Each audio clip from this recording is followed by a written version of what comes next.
Donc on va revoir la crème d'amande.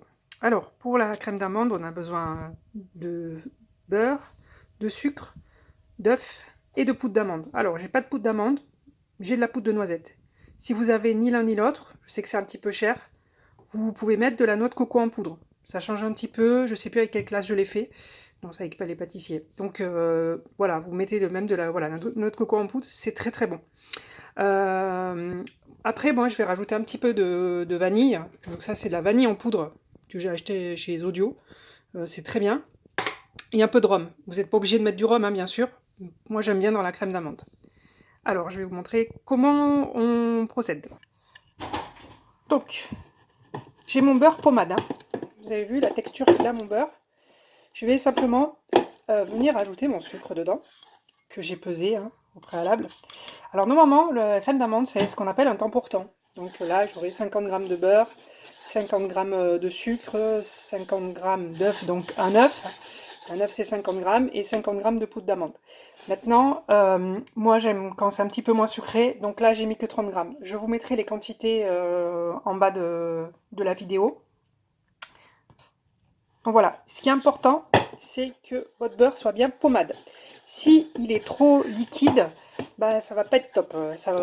Voilà. S'il est trop dur, vous allez galérer, ça va vous faire des grains.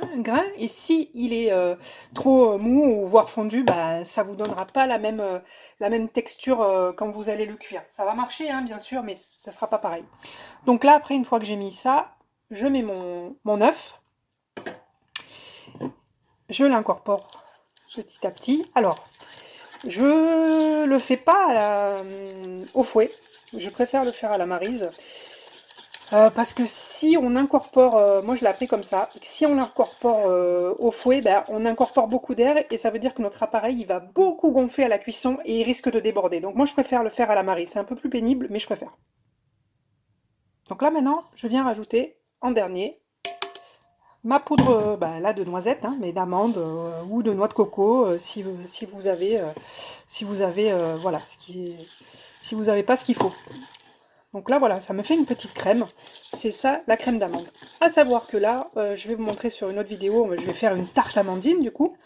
Maintenant, cette petite base-là, elle peut, si vous n'avez pas de fond de tarte, vous pouvez très bien le cuire directement comme ça dans un petit moule, un petit moule à financier ou ce que vous voulez. Ça vous fera un petit biscuit un petit peu moelleux, une petite base.